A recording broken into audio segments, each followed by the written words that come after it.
이란이 우라늄 농축을 중단하는 대신에 해당 권리는 인정해달라며 좀 더 구체적인 내용의 2차 제안을 제시했지만 트럼프 대통령은 이를 거부했습니다.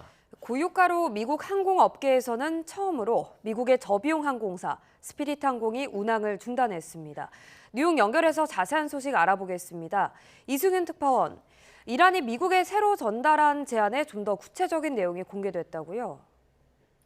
네, 그렇습니다. 이란 고위 관리는 로이터 통신에 미국이 재공격을 하지 않는다는 보장과 종전을 선언하면 이란은 호르무즈 해협을 개방하고 미국은 해상 봉쇄를 해제한다는 게 협상안의 내용이라고 전했습니다. 또 이 종전 합의 이후 미국의 이란 제재 해제를 대가로 이란의 핵 프로그램을 제한하는 회담을 열게 된다고 설명했는데 여기까지만 보면은 이전의 제안 내용과 비슷한 내용입니다. 그런데 이전 제안과 달라진 점은 이란이 우라늄 농축 중단에 동의해도 이 평화적 목적의 농축 권리를 미국이 인정할 것을 요구하는 내용이 구체적으로 들어갔다는 점입니다. 하지만 트럼프 대통령은 전날 이란의 최신 협상안과 관련해 만족하지 않는다며 동의할 수 없는 것들을 요구하고 있다면서 거부를 했습니다. 미국은 우라늄 농축 활동을 인정하지 않고 단계적 협상 타결보다는 핵 미사일 프로그램을 포괄하는 일괄 타결을 선호해 여전히 입장차가 큰 상황인데요. 트럼프 대통령의 발언을 직접 들어보시죠. They want to make a deal, but I'm not satisfied with it, so we'll see what happens. Iran wants to make a deal because they have no military left. 네, 고유가로 미국 항공업계에서 처음으로 미국의 저비용 항공사죠. 스프릿 항공이 운항을 중단했다고요? 네, 그렇습니다. 미 동부 시간으로 오늘 새벽 댈러스 포트워스 국제공항 착륙을 마지막으로 미국 스피릿 항공이 운항을 중단했습니다. 미국 저비용 항공사의 시초이자 초저가 항공편의 대명사였던 스피릿 항공은 트럼프 대통령의 이 규제 금융이 무산되면서 모든 항공편의 운항을 중단하고 영업을 종료했습니다. 젯블루 항공과의 합병 무산 이후 매출 감소와 비용 증가로 재무구조가 악화했던 스피릿 항공은 이란 전쟁 시작 이후 2배 가까이 치솟은 항공유 가격에 결정타를 맞았습니다. 이 중간선거를 앞두고 스피릿 항공 영업 종료로 최대 17,000명의 일자리가 사라질 위기에 처하자 트럼프 행정부는 구제 금융 방안을 협의해왔습니다. 7,400억 원 규모의 긴급 유동성을 지원하는 대신 스피릿 항공의 지분을 최대 90% 확보할 수 있는 신주 인수권인 워런티를 확보하는 방안이었는데 채권단은 이에 반대해 구제 금융은 결국 무산됐습니다. 로이터 통신은 영업 종료를 맞이한 스피릿 항공이 이란 전쟁과 연관된 항공업계의 첫 번째 희생자가 됐다고 평가했습니다. 션 더피 미국 교통부 장관은 저비용 항공사들이 항공유 가격 급등에 따른 고충을 토로하면서 미국 연방정부에 25억 달러 지원을 요청한 것에 대해 현 시점에서는 지원은 필요하지 않다면서 선을 그었습니다. 네, 미국 내 유가 상승은 트럼프 행정부에, 해상 봉쇄는 이란 정부에 점점 큰 부담으로 작용하고 있는데요. 내용 전해주시죠. 네, 휘발유 가격 급등으로 이란 전쟁에 대한 미국인의 불만이 점점 커지는 상황에서 유가를 낮추기 위한 백악관의 대응 수단이 점점 제한되고 있다고 워싱턴 포스트가 설명했습니다. 백악관은 급등하는 휘발유 가격을 완화하기 위해 전략 비축유를 배출하고 미국 선박에 미국 항구 간의 운송 독점권을 부여하는 존스법에 대한 유예 조치를 90일 연장했습니다. 이와 함께 러시아산 원유와 관련한 일부 제재를 일시 중단했으며 여름철 고농도 에탄올 혼합 휘발유 판매 제한 규정도 해제했습니다. 추가 대응책으로는 연방 유류세 폐지나 미국산 원유의 수출 금지 등이 거론되고 있지만 실효성과 업계의 반발 가능성이 커서 실제 실행은 어려울 전망입니다. 오는 11월 중간 선거를 앞둔 상황에서 휘발유 가격 상승은 물가 상승 압력으로 고스란히 이어지면서 트럼프 행정부와 공화당의 정치적 부담으로 작용할 것으로 보입니다. 그런데 이란도 상황이 어렵기는 마찬가지입니다. 이란 고위 관리는 블룸버그 통신에 원유 저장고가 가득 찰 때를 기다리기보다는 수용 한계를 미리 관리하기 위해서 선제적으로 원유를 감산하고 있다고 말했습니다. 다만 블룸버그는 수십 년 동안 제재를 받았던 이란이 이와 유사한 시나리오에 대비한 경험이 풍부하다는 점을 트럼프 행정부가 간과했다고 지적했습니다. 블룸버그는 이란도 원유를 계속 생산하는 노력이 일정 기간만 유효하다는 점을 인정한다면서 관건은 고유가로 인한 미국의 고통보다 이란이 더 오래 버틸 수 있는가라고 짚었습니다. 지금까지 뉴욕에서 YTN 이승윤입니다. 미국 정부가 호르무즈 해협을 안전하게 지나기 위해 이란과 거래하는 해운사에게 제재 가능성을 경고했습니다. 이란과 거래할 경우 국적과 관계없이 미국의 제재 표적이 될 수 있다는 의미입니다. 김상익 기자가 보도합니다. 미국은 호르무즈 해협을 안전하게 통과하기 위해 이란에 돈을 지불할 경우 제재를 받을 수 있다고 해운 회사들에게 경고했습니다. 미국 재무부 해외자산통제국 OFAC는 현지 시간 1일 공지문을 통해 안전 통항을 위해 이란 정권에 자금을 지불하거나 공격하지 않겠다는 보장을 요청하면 제재당할 위험이 있다는 주의보를 발령했습니다. 이번 경고는 미국뿐 아니라 외국계 모든 해운사를 대상으로 합니다. OFAC는 제재의 표적이 되는 자금 지급 형태에 대해서는 현금뿐만 아니라 디지털 자산과 현물 지급 등 다양한 거래를 명시했습니다. 특히 자국 내 이란 대사관을 통해 결제하거나 자선 기부금 형태로 우회 지급하는 행위 역시 엄격히 금지한다고 경고했습니다. 전 세계 석유와 천연가스 교역량의 5분의 1이 통과하는 호르무즈 해협을 사실상 폐쇄한 이란은 자국 해안에 근접한 우회로를 제한하며 선박들의 통행 징수를 추진하고 있습니다. 해운업계는 호르무즈 해협을 통과하기 위해 이란과 거래했다가 미국의 제재를 받을 수 있는 진퇴양난에 몰렸습니다. And I will reiterate the President's expectation and demand that the Strait of Hormuz is reopened immediately, quickly, and safely. 미국과 이란의 호르무즈 해협 통제권을 둘러싼 대치가 길어지면서 세계 경제에 미치는 압박과 해운업계의 눈치 보기가 더욱 가중되고 있습니다. YTN 김사익입니다. 트럼프 행정부가 미중 정상회담을 앞두고 중국과 연계된 이란 환전소들과 선박 관련 회사 제재에 나섰습니다. 미국 재무부는 연간 수십억 달러 규모의 외환 거래를 중개하는 이란 환전소 3곳과 이들의 위장 기업을 제재 대상으로 지정해 다른 금융기관 등과의 거래를 사실상 차단했습니다. 이들 회사는 중국에서 석유와 석유 제품 판매 대금으로 위안화를 들여와 이란과 대리 세력의 군사 자금에 쓰일 수 있는 다른 통화로 바꾸는 역할을 했다고 미 재무부는 밝혔습니다. 미 트럼프 대통령의 유럽연합산 자동차에 대한 관세 인상 예고에 대해서 EU 집행위원회는 용납할 수 없다며 강력 대응을 시사했습니다. 미국이 무역 합의를 위반할 경우 EU의 이익 보호를 위해서 대응할 수 있다고 경고했습니다.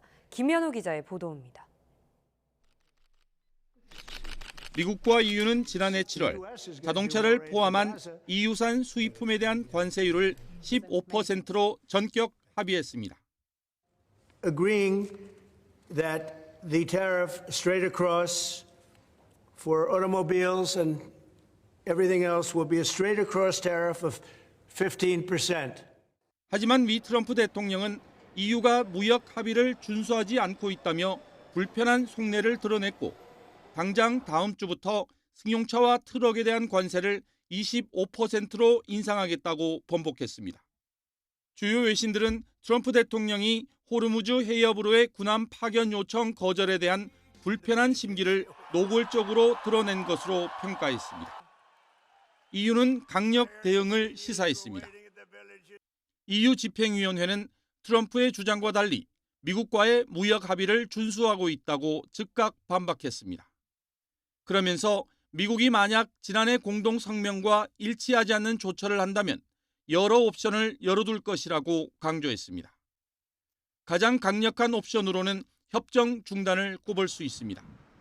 유럽 의회는 지난 3월 2차례 제동이 걸렸던 무역 협정을 승인하면서 미국이 합의를 이행하지 않을 경우 유럽의 이익을 보호하기 위한 수정 조항을 추가했습니다. EU 기업을 차별하거나 경제적 강압을 행사한다면 협정을 중단할 수 있다는 내용이 주요 골자입니다. 미국이 EU의 이란전 비협조를 무역 보복 조치로 노골화하면서 이란전 파병을 요청했던 한국과 일본 등 아시아 국가들로 국제사회의 시선이 모아지고 있습니다. YTN 김현우입니다. Marshall, and they're working.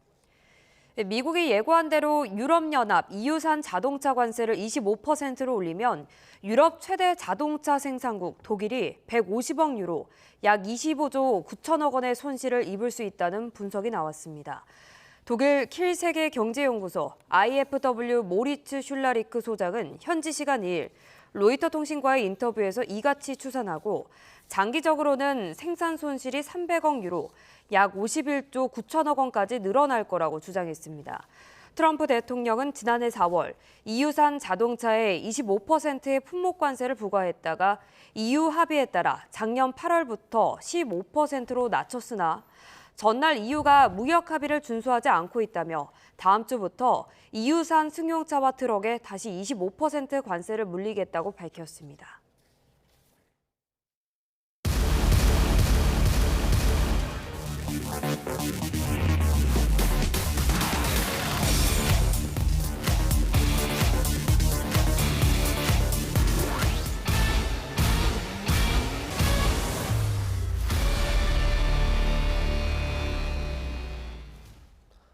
이란 전쟁에 국내 주유소 기름값이 5주 연속 올라 1리터에 평균 2,000원대 흐름이 이어지고 있습니다.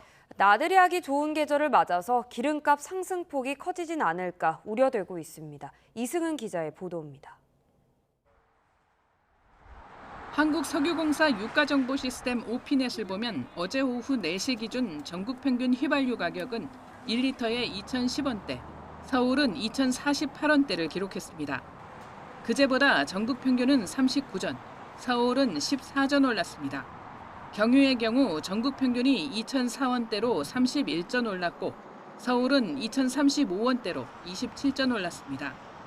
서울은 어제 아침만 해도 이틀 연속 기름값이 내리는 양상을 보이다 낮으로 가면서 다시 상승 반전했습니다.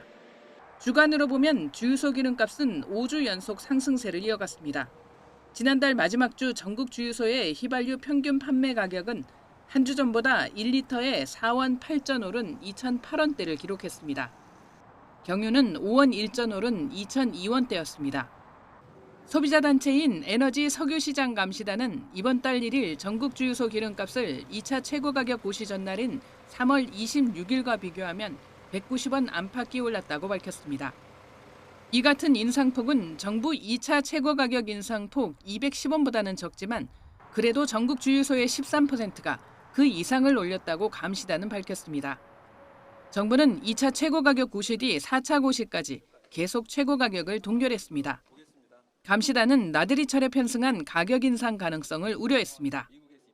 게다가 수입 원유 가격의 기준이 되는 두바이유는 미국과 이란의 휴전 협상 교착으로 일주일 새 1배럴에 6.5달러 올라 지난주 107.5달러를 기록했습니다.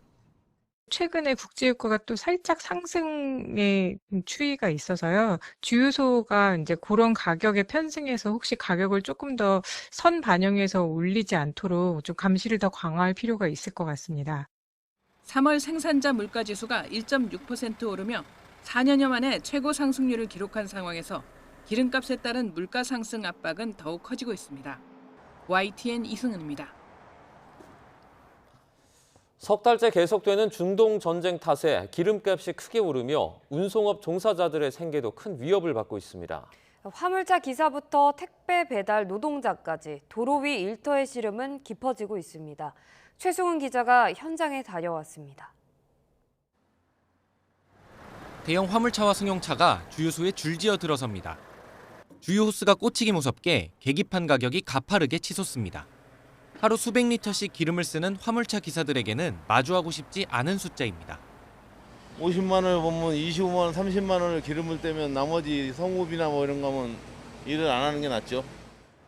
소비자들이 지갑을 닫으며 일감은 줄었는데 들어가는 비용은 훌쩍 뛰었습니다. 돌아버리죠. 왜냐하면 전쟁 때문에 콜도 없고 사람들이 마음이 미치게 되니까 이런 걸로 시켜 먹어야 되는데 그렇지 않고 전년 대비로도 많이 떨어진 것 같아요. 최고 가격제로 기름값을 누르고 있다고는 하지만 2,000원 근처인 가격은 전쟁 이전 1,600원대와 비교하면 감당하기 쉽지 않습니다. 저희가 개인 사업자다 보니까 직원이 아니다 보니까 이건 저희가 다 감당해야 될 부분이 맞긴 한데 일단은 그 수수료는 오르지 않는데 기름값은 오르니까 좀 맞지는 않다고 생각을 하죠. 요소수 공급까지 차질을 빚으며 현장의 근심은 더 깊어지고 있습니다. 훌쩍 뛴 기름값부터 요소수 대란까지 운송업계 종사자들은 중동 사태의 영향을 온몸으로 체감하고 있습니다. 결국 운임료가 비싸지면 연쇄적으로 마트와 시장에 공급되는 상품 가격에 그대로 반영될 수밖에 없다는 우려도 나옵니다. 도로 위 화물차들의 엔진 소리에는 오늘도 짙은 한숨이 배어 있습니다. YTN 최승훈입니다. 이란 전쟁이 석 달째 이어지면서 산업 현장 곳곳에서 플라스틱류 포장재 수급 어려움이 체감되고 있습니다. 비닐과 플라스틱 용기 부족이 현실화되면서 식품과 농업, 자영업까지 충격이 번지고 있습니다. 오동건 기자가 보도합니다. 이란 전쟁이 장기화하면서 가장 먼저 타격을 받은 건 비닐과 플라스틱 소재를 사용하는 업계입니다. 가공식품 업계에서는 이미 포장재 재고가 빠르게 줄고 있습니다. 전쟁으로 인한 이런 공급 불안정이 지속된다면 5월 중순 이후부터는 생산에도 차질이 생길 수 있습니다. 최근 수출이 크게 늘고 있는 라면 업체들도 상황은 비슷합니다. 포장재 재고가 5월 중순 정도까지로 예상되면서 원료와 물량 확보가 시급한 상황입니다. 포장재 수급 불안은 농업 현장으로도 번졌습니다. 이 봄철 대규모 꽃을 출하한 뒤에는 비닐하우스를 정비해서 새 시즌을 준비해야 합니다. 이렇게 찢어진 곳들을 메꿔야 하는데 재고가 부족해서 현재 진행하지 못하는 상황입니다. 비닐 필름과 플라스틱 용기는 농가 운영의 필수적인 자재입니다. 겨울을 지나 시설을 정비해야 하는 시기지만 공급이 막히면서 기존 자재를 재활용하며 겨우겨우 버티는 상황입니다. 옛날에 쓰다 버린 거 주워서 쓸 정도, 이 정도로 지금 심각하게 돌아가고 있습니다. 배달 용기와 비닐 사용이 많은 소상공인들의 부담도 커지고 있습니다. 포장재 가격 상승과 공급 지연이 동시에 나타나면서 영업 환경이 악화되고 있는 것입니다. 저희는 용기가 있어야만 배달을 나갈 수 있는 상황인데 용기가 없다 보니까 가게 문을 닫아야 되는 상황도 벌어질 수 있는 문제고요. 정부는 호르무즈 해협 우회 노선으로 대체 원유와 나프타를 확보하고 수입선을 다변화하는 등 공급망 안정에 총력을 기울이고 있습니다. 다만 포장재 원료 공급이 재개되더라도 기업과 농가가 사태 장기화를 우려해 추가 재고 확보에 나설 경우 가격 상승과 수급 불안이 해소되기 어려울 수 있다는 우려는 여전합니다. YTN 오동건입니다. 6.3 지방선거에 나갈 국민의힘 경기도지사 후보로 양양자 최고위원이 선출됐습니다. 민주당 추미애 후보와 여성 맞대결이 성사됐는데 양양자 후보와 개혁신당 조응천 후보 간의 단일화 여부가 변수로 남아 있습니다. 보도에 박풍구 기자입니다. 인물란 속에 선출이 지연되던 국민의힘 경기지사 후보에 양양자 최고위원이 뽑혔습니다. 양 후보는 당원과 일반 국민 여론조사를 합산한 경선에서 함진규 전 의원과 이성배 전 MBC 아나운서를 누르고 후보로 확정됐습니다. 저는 이번 선거에서 이념과 진영을 넘어 오직 경제와 민생만을 이야기하겠습니다. 합리적인 도민들과 함께 정치 선거를 경제 선거로 바꾸겠습니다. 양 후보와 맞붙게 될 더불어민주당 추미애 후보는 SNS에 과거 의원회관 출입문 사진을 공유하며 의지를 다졌습니다. 나라를 구하겠다는 절박함으로 버텼던 것처럼 경기도민의 삶을 바꾸겠다는 절박함으로 경기도 곳곳을 뛰겠다고 강조했습니다. 개혁신당 조응천 후보는 SNS에 추미애 후보의 무상교통 공약을 비판하는 글을 올리며 활동을 이어갔습니다. 양양자 후보와 보수 야권 후보 단일화에는 일단 선을 그으며 당분간 독자 행보를 이어가다가 선거 전 막판에 승부수를 띄울 것이란 관측입니다. 서울시장 선거에서 맞붙는 민주당 정원호, 국민의힘 오세훈 후보는 마포구에서 열린 여성 마라톤 대회에서 만나 웃으며 인사했습니다. 하지만 이후 정원호 후보 측은 윤석열 군단과 함께 선거판에 나서는 소회가 어떠냐며 오 후보에게 날을 세웠고 오세훈 후보는 과거 문재인 박원순 때보다 이재명 정원호 조합이 훨씬 더 심한 부동산 지옥을 초래할 거라고 공세 수위를 높였습니다. 선거가 한 달여 앞으로 다가오면서 여야의 공방이 거칠어지고 있습니다. YTN 박홍구입니다. 국민의힘은 6월 지방선거를 범죄자 심판 선거로 규정하고 뭉쳐서 이기자고 뜻을 모았습니다. 장동혁 대표의 이선 퇴진을 놓고 분열하던 지도부가 단합을 다짐했지만 비상계엄을 주제로 또 내용이 노출됐습니다. 조은지 기자입니다. 박형준 부산시장 후보 캠프 개소식은 국민의힘 선거 출정식을 방불케 했습니다. 당 안팎의 이선 퇴진 압박 속에 여의도만 맴돌던 장동혁 대표는 모처럼 만난 지지자들 앞에서 민주당이 이재명 대통령 죄를 지우기 위해 공소 취소 특검을 추진한다고 포문을 열었습니다. 대통령과 민주당 전재수, 김경수 후보를 콕 찍어 범죄자라고 칭하면서 왜 우리가 부끄러워야 하냐고 반문했습니다. 끔찍한 짓이고 저는 미친 짓이라고 생각합니다. 저희는 이재명 같은 범죄자를 보유한 정당이 아닙니다. 그런데 왜 우리가 움츠러들어야 합니까? 국민의힘은 이번 선거를 헌정 질서를 지킬 범죄자 심판 선거로 규정했는데 장 대표 리더십을 놓고 잡음이 있었던 원내사령탑도 후보도 남은 한 달 똘똘 뭉치자고 단합을 강조했습니다. 압도적으로 부산에서부터 힘을 모아서 한마음 한뜻으로 같이 갑시다. 절대 안에서 서로에 대해서 뭐라고 하지 마세요, 제발. 우리가 하나가 돼야 됩니다. 부산 지역 국회의원과 당 원로까지 총출동한 일종의 결의대회는 고성과 삿대질이 오가며 한때 얼어붙기도 했습니다.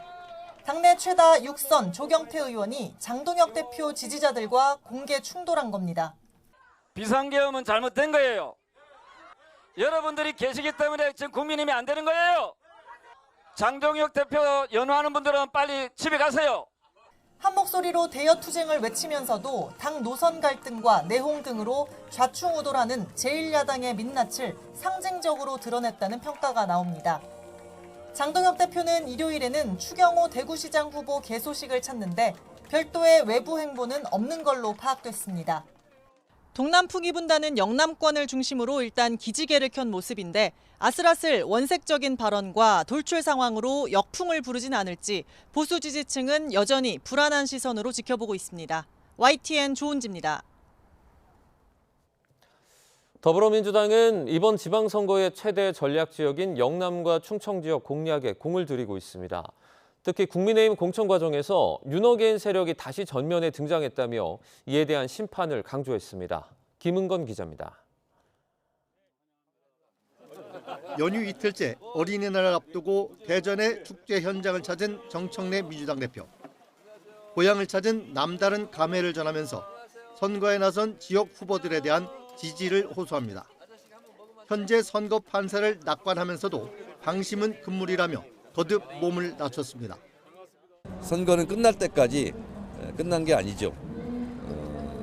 항상 국민 눈높이에서 낮고 겸손한 자세로 이어 경북 포항을 찾아 영남권 민심 잡기에 나선 정 대표. 보수 진영의 아성이지만 이번만큼은 달라질 거라며 적극적인 구애의 손짓을 보냈습니다. 지금은 팍팍해 보이고 힘들지만 마음의 문을 열기 시작하면 그것이 어느새 넓은 길이 될 것이고 민주당은 특히 이진숙 전 방통위원장의 대구 달성 공천과 정진석 전 대통령 비서실장의 출마 등을 거론하며 국민의힘이 결국 윤어게인 정당으로 귀결됐다며 공세를 이어갔습니다. 국민의힘은 끝내 귀를 닫았습니다. 스스로 쇄신의 기회를 걷어차고 기어이 윤석열 정당으로 남길 선택한 셈입니다. 민주당 지도부는 이번 연휴 기간 경북에 이어 경남과 부산 지역을 잇따라 찾아 야권의 바람을 잠재우는 데 주력합니다. 민주당은 특히 영남 지역 선거가 이번 지방선거와 재보선의 최대 승부처라고 보고 당력을 집중할 방식입니다. YTN 김건희입니다. 충북 청주에서 산모가 응급 분만할 병원을 찾지 못해서 부산까지 이송됐지만 태아가 숨지는 일이 벌어졌습니다. 비슷한 사고가 반복되면서 필수 의료 공백에 대한 우려가 커지고 있습니다. 김대근 기자가 보도합니다. 그젯밤 11시쯤 충북 청주의 한 산부인과에서 119 신고가 접수됐습니다. 입원 중인 29주차 산모의 태아 심박수가 떨어진다는 내용이었습니다. 산부인과에서는 충북은 물론 충남과 대전, 세종 등 병원 12곳에 전원을 요청했지만 인큐베이터가 없다는 등의 이유로 수용이 어렵다는 답변을 들었습니다. 소방당국에서도 전국 단위로 병원을 수소문했지만 역시 난항을 겪었습니다. 신생아 중환자실 부족이나 진료과 부재 등의 이유였습니다. 자정을 넘겨 부산 동아대 병원에서 환자를 받을 수 있다는 답변을 받고 헬기를 동원해 신고 접수 후 3시간 30분이 지나서야 병원에 도착할 수 있었습니다. 하지만 태아는 결국 숨졌고 산모는 수술을 받은 뒤 치료 중인 것으로 전해졌습니다. 앞서 대구에서 조산 증세를 보인 쌍둥이 임신부가 수용 가능한 병원을 찾아 헤매다 쌍둥이 중 한 명이 숨지고 한 명이 중태에 빠지는 일이 벌어져 논란이 된 상황. 필수 의료 공백에 대한 우려 속에 대책 마련을 요구하는 목소리도 커지고 있습니다. YTN 김대근입니다. 주거지 화장실 변기에서 아이를 출산한 후 방치해 숨지게 한 10대가 실형을 선고받고 법정 구속됐습니다. 수원지방법원은 아동학대치사 혐의로 불구속 기소된 A양에게 장기 2년 6개월, 단기 2년을 선고하고 40시간의 아동학대 치료 프로그램 이수를 명령했습니다. 재판부는 피고인은 가족들에게 임신 사실을 알리지 못해 제대로 준비하지 못했고 남자친구의 도움도 받지 못한 상태에서 갑작스럽게 출산했다며 그 직후 충격으로 적절하게 대처하지 못하면서 범행에 이른 것으로 보인다고 밝혔습니다. 연휴 첫날 성수동 일대에서 열린 일본 애니메이션 포켓몬스터 30주년 행사에 인파가 몰리면서 행사가 중단되고 경찰과 소방이 출동했습니다. 잉어킹이라는 희귀 카드를 주는 이벤트 때문이었는데요. 안전관리 대책이 시급하다는 지적이 나옵니다. 박종훈 기자가 보도합니다. 노동절 휴일인 1일 서울 성수동입니다. 골목길이 사람으로 가득 차 움직이는 것도 쉽지 않아 보입니다. 일본 애니메이션 포켓몬 30주년 행사 때문입니다. 실제로 서울시 추산 성수 카페거리 인파는 오전 10시 2만 6천 명에서 정오쯤엔 4만 명까지 치솟았습니다. 안전 우려에 경찰과 소방까지 출동했고 결국 행사는 중단됐습니다. 그게 바닥에 깔린 사람도 있었어요. 평소에 4번 출구. 사람들이 이제 도로 한 차선 막고서 거기로 걸어다니고 차는 아예 거의 한 30분, 1시간 동안 못 지나갔어요. 특히 게임에 참여하면 희귀 카드인 잉어킹을 증정하는 이벤트가 인기였는데 이렇게 받은 카드는 이미 온라인에서 20만 원이 넘는 가격에 거래되고 있습니다. 인파가 몰릴 게 예상됐는데도 관리가 부족했다는 목소리가 잇따르고 있습니다. 사람이 이제 그냥 통제가 안 돼서 그냥 뭐 그걸 안내해주는 것도 없고 안내해주는 사람도 아예 없었어요. 어린 애들도 엄청 많았는데. 행사는 다음 달까지 진행되는 만큼 안전 대책 마련이 시급하다는 지적이 나옵니다. YTN 박조은입니다. 서울 상암동에서 택시끼리 충돌해 한 대가 전복됐습니다. 전북 무주와 강원 혼천 등 전국 곳곳에서 산불도 잇따랐습니다. 사건 사고 소식 정형수 기자입니다.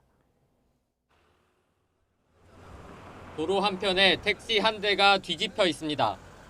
사고 충격으로 곳곳이 부서지고 찌그러졌습니다. 들이박으면서 이제 퀸식스가 공중에 붕 뜨더니 돌더라고요. 한 바퀴 반을. 그 이제 인도 쪽으로 갔는데 인도에 이제 중앙봉이 있으니까 그걸 박은 거예요. 직진하던 택시가 비보호 좌회전하던 택시와 부딪히면서 뒤집힌 겁니다. 이 택시에 타고 있던 운전자와 승객이 병원으로 옮겨졌는데 생명에 지장은 없는 것으로 파악됐습니다. 신호 대기 중인 차들 뒤로 마을버스가 달려오더니 화물차를 들이받습니다. 60대 버스 기사와 승객 15명이 경상을 입고 병원에서 치료를 받았습니다. 경찰은 블랙박스 등을 토대로 버스 기사가 브레이크를 늦게 밟은 것으로 보고 정확한 사고 원인을 조사하고 있습니다. 전국에서 산불도 잇따랐습니다. 새벽에는 전북 무주군 덕유산 국립공원에서 불이 나 9시간여 만에 꺼졌고 이어서 전남 순천시 주안면과 강원도 홍천군 내면에서도 산불이 나 2시간여 만에 진화됐습니다. YTN 정영수입니다. 지난해 11월 발사된 우리 군의 5번째 정찰 위성이 애초 계획보다 빨리 전력화 절차를 마쳤습니다. 미국이 대북 정보 공유를 일부 제한한 상황에서 자체 감시 능력 강화에 속도를 내는 모양새입니다. 나혜인 기자입니다. 지난해 11월 미국 민간기업 스페이스X 발사체에 실려 우주 궤도에 안착한 군 정찰위성 5호기가 반년 만에 전력화를 마쳤습니다. 실전 운용을 위한 시험 평가 결과 모든 기준을 충족해 애초 계획보다 2달 빨리 군 정보당국에 인계된 겁니다. 미국이 북한 핵시설 위치를 공개 거론한 정동영 통일부 장관 발언 등을 문제 삼아 대북 영상정보 공유를 일부 제한한 상황에서 우리 군의 자체 감시 전력 강화에 속도가 붙는 모습입니다. 또 북한의 동향을 면밀히 주시하고 있고 이미 우리는 압도적인 대응 대비 태세를 갖추고 있기 때문에 이로써 2023년 말 1호기 발사로 본격화한 군의 독자 정찰위성 확보 사업 425는 2년여 만에 마무리됐습니다. 정찰위성 5기를 함께 운용하면 북한의 전략시설을 2시간 단위로 정밀 감시할 수 있다는 게 군 당국의 평가입니다. 다만 민간 위성까지 수백 기를 운용하는 미국의 감시 전력을 완벽히 대체하긴 역부족인 게 현실입니다. 미국은 이제 스타트업 위성들까지도 군사용으로 계약해서 보조수단으로 사용을 하고 있죠.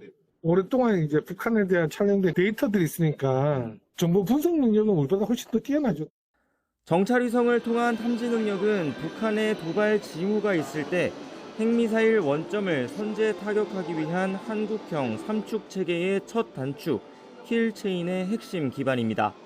군은 오는 2030년까지 초소형 위성 40기를 추가로 발사하는 등 독자 전력을 계속 확충한다는 계획입니다. 더 촘촘한 군집 위성 체계로 대북 감시 주기를 30분 안으로 단축한다는 목표를 두고 있습니다. YTN 나인입니다. 지구 관측 위성인 차세대 중형 위성 2호가 우리 시각 오늘 오후 3시 59분 미국 캘리포니아주 벤덴버그 우주군 기지에서 발사됩니다. 차세대 중형 위성 2호는 30여일 동안 기능 점검과 연료 주입 등 사전 작업을 마쳤고 스페이스X의 발사체 팰컨 9에 탑재돼 발사 대기하고 있습니다. 지상 관측용인 이 위성은 우주에 오르면 고도 498km 궤도에서 올해 하반기부터 차세대 중형 위성 1호와 함께 임무를 수행할 예정입니다.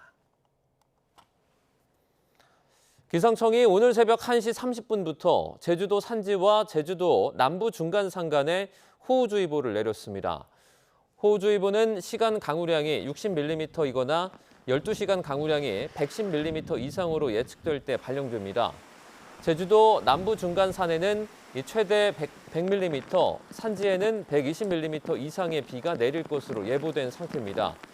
기상청은 매우 강하고 많은 비가 내려서 계곡이나 하천이 갑자기 불어날 수 있다면서 하천 옆 산책로 등에 출입하면 안 된다고 당부했습니다. 올여름은 시작부터 덥고 극한 호우도 잦을 것이라는 예보가 나왔습니다. 이 같은 기후위기형 폭우에 대비하기 위해서 이 서울시가 지하 깊은 곳에 거대한 물길을 만드는 대심도 빗물터널 사업에 속도를 내고 있습니다. 김진두 기자입니다. 시간당 100mm의 비가 내리면 아무리 배수시설이 잘 돼 있어도 침수를 피할 수 없습니다. 2011년 우면산 산사태, 2022년 강남역 침수 등이 대표적인 사례입니다. 서울에 이런 극한호우가 처음 나타난 것은 2001년. 이를 포함해 2000년대에는 2차례에 불과했지만 2010년대에는 3회로 늘었고 2020년대에는 벌써 6차례나 발생했습니다. 과거에는 수십 년에 한 번 올까 말까 했던 시간당 100mm 이상의 극한호우가 이제는 거의 매년 발생하고 있습니다. 온난화로 백인의 포화 수증기량이 늘어나면서 특정 지역에 짧은 시간 물폭탄을 쏟아붓는 기후위기형 폭우가 일상화하고 있는 것입니다. 현재 서울에 설치된 일반적인 하수관로의 설계 기준은 시간당 최대 95mm의 비. 기존 하수관로만으로는 이런 기후위기형 폭우를 감당하기 어렵다는 판단에 서울시가 치수정책의 방향을 바꿨습니다. 핵심은 지하 40에서 50m 깊이에 거대한 저류조를 만드는 대심도 빗물 배수 터널입니다. 현재 강남역과 광화문, 도림천 일대에서 1단계 공사가 진행 중입니다. 오늘 2030년 1단계 사업이 완료되면 기존 신월터널을 포함해 서울 시내 4곳에서 총 132만 8천 톤, 올림픽 수영장 약 530개 분량의 빗물을 임시로 가둘 수 있게 됩니다. 터널이 완공되기 전까지 서울시는 디지털 안전망을 강화하기로 했습니다. 인공지능과 웨어러블 장비를 동원해 빗물이 차오르는 상황을 실시간으로 감시하고 위험 신호가 포착되면 즉시 주민을 대피시키는 스마트 대응 시스템을 가동할 방침입니다. YTN 김준두입니다.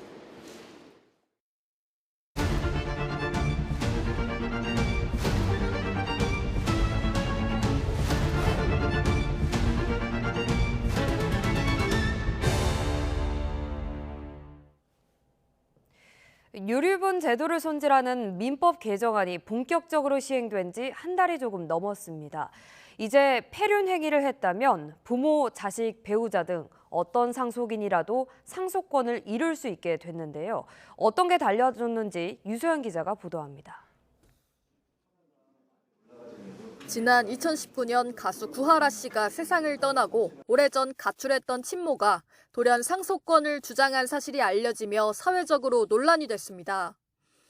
구 씨의 친모가 상속권을 주장할 수 있었던 건 고인의 유언과 상관없이 부모, 자녀 등 가족 관계가 있다면 일정 비율을 상속받을 수 있게 한 유류분 때문이었습니다. 일단 재작년 4월 헌법재판소의 결정으로 형제자매의 유류분 청구권은 폐지됐는데 당시 헌재는 부모나 자식의 폐륜과 같은 유류분 상실 사유에 대해 별도 규정을 두지 않은 것 또한 헌법에 어긋난다고 판단했습니다. 이후 여러 단계의 후속 입법을 거쳐 약 2년 만인 지난 3월 관련 민법 개정이 마무리됐습니다. 이제는 미성년 자녀를 제대로 부양하지 않았던 부모뿐 아니라 그 어떤 상속인이어도 폐륜 행위를 했다면 상속권을 잃을 수 있게 됐습니다. 구체적으로 보면 피상속인에 대한 부양 의무를 중대하게 위반한 경우뿐 아니라 피상속인의 배우자나 직계 혈족에게 중대한 범죄 행위 또는 심히 부당한 대우를 한 경우도 포함됐습니다. 피상속인의 직계혈족이 피해자에 포함되기 때문에 삼촌이 여조카에게 성범죄를 저질렀다면 할아버지가 자신의 아들인 그 삼촌의 상속권을 상실해달라고 청구할 수 있습니다. 앞서 헌재는 폐륜 행위를 일삼은 상속인의 유류분을 인정하는 건 일반 국민의 법 감정과 상식에 반한다고 명시하기도 했는데 폐륜 행위의 기준을 앞으로 우리 법원이 어떻게 판단할지도 주목됩니다. YTN 유서연입니다. 자가 면역 질환인 시신경 척수염 환자 90%는 재발을 경험하는데요. 제때 치료하지 못하면 시력을 잃거나 몸이 마비되는 등 심각한 피해에 내몰립니다. 재발률을 개선한 3차 치료제가 있지만 약값이 수억 원에 달하고 수차례 재발한 뒤에야 건보급여를 적용받을 수 있어 그림의 떡일 뿐입니다. 김주영 기자의 보도입니다. 시신경 척수염 환우회 회원들이 건강보험 심사평가원 앞에서 집회를 열었습니다.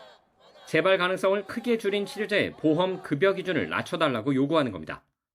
약제 기준 완화하라, 완화하라, 완화하라. 중추신경계, 특히 시신경과 척수에 손상을 일으키는 시신경 척수염은 30, 40대 젊은 여성에게 많이 나타납니다. 우리 몸의 면역 체계가 오히려 신경계를 공격하는 희귀 질환으로 정확한 발병 원인도 밝혀지지 않았습니다. 치료가 지연돼 신경 손상이 쌓이면 시력을 잃거나 신체 일부가 마비돼 영영 회복할 수 없습니다. 적극적인 치료를 해도 장애가 남을 수밖에 없는데 또 재발하게 되면 장애가 점점 누적이 되거든요. 첫 발병 때 1차 치료제를 투약한 환자의 63%가 재발에 시달리고 있고 2차 치료제까지 쓴 이후에도 재발률은 19%나 됩니다. 부작용으로 치료를 중단한 사례 역시 각각 38%, 13%로 극심한 고통을 참아내야 합니다. 임상시험에서 재발률이 0%인 3차 치료제가 있지만 연간 수억 원에 달하는 약값을 개인이 감당하기는 어렵습니다. 특히 건강보험 급여를 적용받으려면 1차와 2차 치료제가 모두 실패하고 이후 1년에 2차례 이상 재발이 나타나야 합니다. 3차 치료제에 다가가기 위해선 사실상 몸이 만신창이가 되어야 하는 역설적인 상황입니다. 일본이나 독일이 초기부터 효과 좋은 치료제를 쓸 수 있도록 정해놓은 것과 차이나는 부분입니다. 이 약을 쓰기 위해서 재발을 하고 장애를 감수를 하고 심지어는 내 목숨을 걸고 재발을 해서 이 약을 써야 되느냐. 이거는 정부가 장애를 양성하는 방법밖에 안 되는 거거든요. 국회 국정감사에서도 지나치게 불합리한 기준이란 비판이 나왔지만 심평원은 경제성 검토를 좀 더 해봐야 한다는 입장입니다. 전국 800명 정도인 시신경 척수염 환자들은 기약 없는 기다림 속에 재발 두려움에 떨며 하루를 살아가고 있습니다. YTN 김주영입니다. 보험 설계사의 말을 믿고 수십 개의 보험에 가입했지만 1억 원 넘는 손해만 남았습니다. 지난 2023년 YTN에서 보도한 내용인데요. 보험사가 해당 설계사에 대한 징계를 내렸지만 금전적인 피해를 회복하기는 사실상 어려워졌습니다. 홍성욱 기자가 당사자를 2년 만에 다시 만나봤습니다. 가입으로 수억 원의 손해를 입은 피해자들이 있습니다. 오래 알고 지낸 보험 설계사를 믿고 맡긴 게 화근이었습니다. 60대 A씨 부부가 지난 2011년부터 한 대형 보험사에 가입한 상품은 무려 26건. 문제는 기존 보험을 깨고 새 보험을 드는 이른바 보험 갈아타기가 반복됐다는 점입니다. 보험 설계사는 중도 인출과 해지를 반복해 보험료를 다시 내면 환급률이 올라 이득이라고 설명했습니다. 하지만 해지 때마다 손실이 누적됐고 결국 1억 원 넘는 손해만 남았습니다. 중도 인출하면 7개월 낼 수 있잖아요. 그럼 19개월 되고 환급률이었으니까 또 7개월 집행하고 또 내고 선납 처리 계속하면은 완납이 되잖아요. 그러면은 한 3년 지나면 거의 90% 가까이 뜨잖아요. 85%에서. 그러면 이 돈을 다 찾아서 쓴다라고 해도 1,000만 원은 낼 수 있잖아요. 보험 설계사가 보험 갈아타기를 권유한 이유가 있습니다. 새 보험을 가입시키면 설계사는 첫 해 보험료에 맞먹는 수수료를 받을 수 있습니다. 이 덕분에 해당 보험 설계사는 수수료로 최소 수천만 원을 가져간 것으로 추정됩니다. A씨는 대필 서명 등을 이유로 불완전 보험 판매를 주장하며 5년 가까이 다퉈왔습니다. 20여 개의 보험을 들게 하면서 자기는 한두 건의 수당만 받으면 끝날 그런 수당을 20여 건의 수당을 늘려서 극대화시킨 수당을 많이 받기 위한 고객을 기만한 거거든요. 지난해 말 금융감독원이 징계를 의뢰했고 보험사 측은 해당 설계사에게 3개월 모집 정지 처분을 내렸습니다. 보험사 측은 소비자 보호 관점에서 징계를 내렸다며 민원 제기가 오랜 기간에 걸쳐 이뤄졌고 다수의 계약에 대한 신중한 검토가 필요해 지난해 말 조치를 내린 것이라고 밝혔습니다. 하지만 A씨는 고객을 기만한 설계사와 이를 관리하지 못한 보험사 모두 책임이 크다는 입장입니다. 누구든지 이런 자들에게 피해를 입을 수 있다는 생각에서 제가 널리 알리고자 이런 행태, 이런 보험사의 행태를 널리 알리고자 계속 집회를 하는 것입니다. 전문가들은 보험 해지와 가입 반복은 구조적으로 손해가 발생할 수밖에 없다며 잦은 보험 변경을 권유받을 경우 의도를 의심하고 계약 내용을 확인해야 한다고 강조합니다. YTN 홍석입니다. 대형마트와 온라인 쇼핑에 밀려 설 자리를 잃어가던 전통시장이 파격적인 변신에 나섰습니다. 울산 학성 새벽시장이 전국 최초로 새벽 배송 시스템을 도입했는데요. 전통시장의 신선한 식재료를 아침 7시면 집 앞까지 배달해준다고 합니다. JCN 울산중앙방송 박영훈 기자가 보도합니다. 울산 최대 식자재 도소매 전통시장인 학성 새벽시장. 새벽과 오전 시간대 중심으로 운영하며 매일 새벽 산지에서 직송된 농축수산물을 판매하고 있습니다. 주로 식자재를 구하는 식당 상인들이 여전히 이곳을 찾고 있지만 대형마트와 온라인 쇼핑 등장 이전에 비하면 일반 소비자는 크게 줄었습니다. 고물가로 소비 심리마저 위축되자 판로 확대를 위해 새벽 시장의 특성을 살려 전국에선 처음으로 전통시장 자체 새벽 배송에 나섰습니다. 새벽 배송 시스템을 이용하면 시장 내 농축산물 등 신선 식재료를 소비자가 다음날 아침 7시까지 집에서 바로 받아볼 수 있게 됩니다.